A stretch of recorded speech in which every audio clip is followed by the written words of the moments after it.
Langsung atau saya ngomong dulu? Mulai. Hah? Ngomong dulu. Oke, jadi terima kasih buat teman-teman media yang telah hadir. Kemarin pada tanggal 18 Desember 2024, gugatan klien kami, Teguh Dewi, gugatan cerai ya terhadap suaminya Andrew Andika, itu sudah sampai kepada tahap putusan. Ya, jadi majelis hakim sudah membacakan putusan yang pada intinya putusannya adalah sebagai berikut ya. Mengadili, satu, mengabulkan gugatan penggugat untuk seluruhnya ya.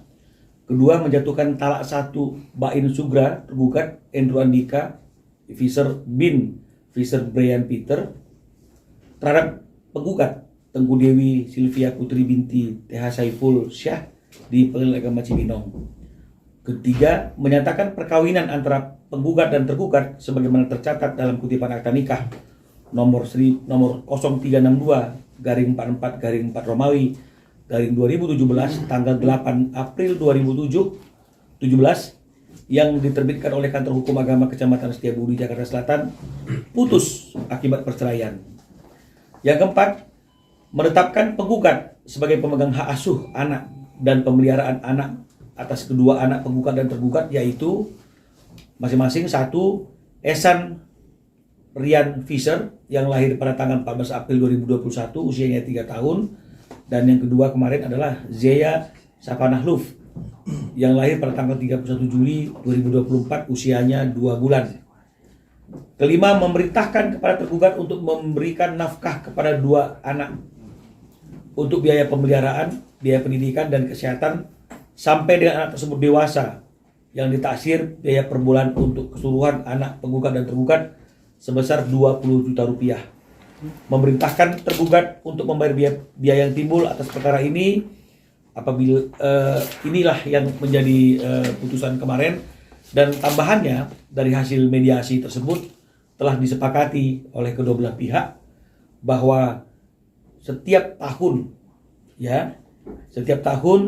ada kenaikan biaya pendidikan yang disepakati sebesar 15%. Jadi 20 juta tapi tiap tahunnya akan naik 15%.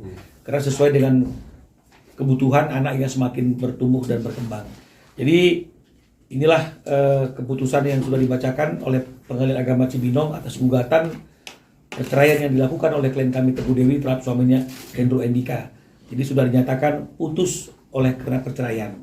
Jadi tinggal kita tunggu apakah ada banding atau tidak atas putusan ini. Tapi ketika melihat dari proses persidangan yang kemarin, sepertinya mungkin putusan ini juga sudah menjadi suatu hal yang dapat diterima oleh Andrew Andika.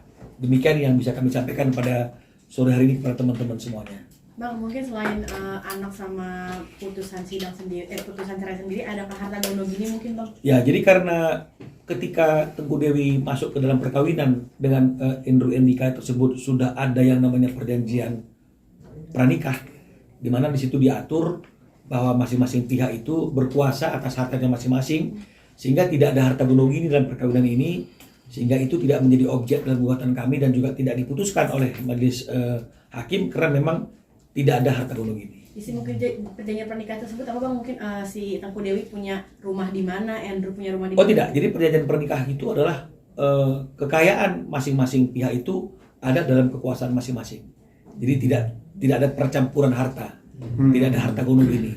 Jadi makanya apapun yang menjadi pendapatan Teguh Dewi hari ini itu menjadi miliknya, apapun yang menjadi pendapatan Andrew Andika itu menjadi miliknya dia. Hanya saja memang untuk rumah tangga tentu Andrew yang sebagai kepala rumah tangga yang bertanggung jawab untuk membiayai kebutuhan rumah tangga. Itu yang membuat akhirnya tidak ada objek tentang harta gono gini dalam gugatan ini. Kalau rumah yang ditempati, Bang, yang ditempati bersama sewaktu nikah? Rumah yang ditempati bersama suatu nikah itu sepanjang informasi yang kami ketahui itu masih milik Teguh Dewi ya kalau nggak salah. Milik Teguh Dewi. Bang, mungkin sampai saat ini mungkin si Andrew sendiri masih menafkahi Teguh Dewi sampai adanya putusan ini dari kemarin mungkin? Ya, sampai hari ini belum ada keluhan apapun dari klien kami terkait dengan masalah biaya hidup, biaya nafkah untuk anak-anaknya, ya. Bahkan ketika proses persalinan pun tidak ada keluhan, ya. Artinya situasi apapun yang sekarang ini dijalani oleh Teguh Dewi, dia sudah ikhlas dan tidak ada catatan terkait dengan masalah tanggung jawab. Karena memang kan dari dulu Teguh Dewi bilang, Andrew itu sebenarnya adalah, kalau dari segi tanggung jawab adalah orang yang bertanggung jawab. Ya, tapi kan ini kan bukan hanya masalah tanggung jawab, tapi ada masalah lain yang membuat mereka tidak bisa terus hidup bersama sebagai suami istri. Tapi ada konsekuensinya nggak sih Bang? Mungkin kalau nanti di perjalanannya Andrew nggak membayar nafkah sesuai dengan yang perjanjian yang udah disepakati. Ya, jadi memang ini salah satu hal yang menjadi satu problem, ya. Setiap putusan yang berkaitan dengan masalah biaya nafkah anak, ya, biaya pendidikan, biaya hidup anak yang sudah diputuskan oleh pengadilan, ini kembali lagi berpulang kepada itikat baik daripada orang yang diminta kewajiban untuk melakukan hal tersebut, ya. Karena kalaupun memang misalnya dia tidak melakukannya, ini akan menjadi satu proses yang sangat panjang juga untuk artinya itu meminta tanggung jawab, ya, dari orang tersebut. Tapi seharusnya ini kembali kepada hati nurani, apakah seorang ayah itu tega untuk tidak menafkahi darah dagingnya sendiri. Ya, jadi sebenarnya tanpa harus ada putusan pengadilan pun nggak ada yang namanya mantan anak. Jadi tetap harusnya sebagai seorang ayah atau orang tua itu tetap bertanggung jawab untuk menafkahi anaknya. Tapi kalau memang tidak dinafkahi, maka tentu yang bisa kita lakukan adalah melakukan yang namanya unmanning atau teguran melalui pengadilan agama agar orang tersebut menjalankan isi putusan. Nah, tapi kalaupun nggak dia jalankan, ini mengeksekusinya juga artinya kan akan sedikit ada kesulitan, karena ini kan juga bicara mengenai masalah kemampuan daripada si ayah itu, ada kan kemampuannya. Jadi kembali lagi pelaksanaannya itu tergantung kepada goodwill dari pihak-pihak yang ada. Bang, mungkin kan sekarang Teguh Dewi sendiri kan di Bali ya domisilinya. Nah, ya. Untuk ketemu dengan anak-anaknya, pembagian waktu dengan Andrew sendiri seperti apa Bang? Saya belum dapat informasi ya, apakah Teguh Dewi itu permanen di Bali ataukah ini hanya sekedar liburan, ya.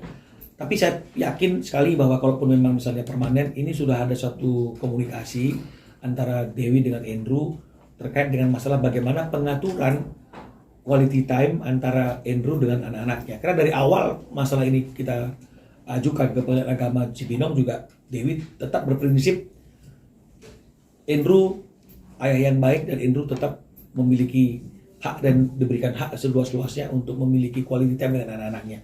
Apakah nanti Andrew-nya yang ke Bali atau mereka yang akan ke Jakarta, itu kan hanya masalah teknis, bagaimana pengaturannya saja. Saya kira seperti itu. Langsung tinggal di Bali, kenapa sih Bang? Emang karena pengen healing aja atau seperti itu Bang? Saya belum dapat informasi ya, artinya itu dia ke Bali itu apakah akan tinggal di Bali seterusnya ataukah sementara ingin ada di sana, ya. Alasannya juga nggak disampaikan, tapi kalau saya secara keseluruhan mungkin ya Dewi mungkin perlu suatu suasana yang lain ya untuk apa namanya itu melewati masa-masa kesendiriannya setelah putusan mungkin ya, sehingga akhirnya mungkin ya dia butuh waktu, ruang, tempat yang menurut dia yang paling baik untuk memulihkan, karena kan kehilangan ini kan bukan sesuatu hal yang gampang ya, apalagi kalau kita bicara masalah perasaan, hanya Dewi yang tahu bagaimana perasaannya sama Andrew sekarang ini ya, masalah perasaan. Tapi kan ini kan bicara mengenai masalah hal-hal yang prinsip ya, yang membuat mereka harus berpisah. Tapi masalah perasaan kan itu masalah yang lain. Jadi saya kira itu Dewi hanya perlu waktu, ruang, dan tempat yang betul-betul membuat dia bisa healing ya secara pikiran, sehingga akhirnya semuanya bisa kembali seperti sedia kala.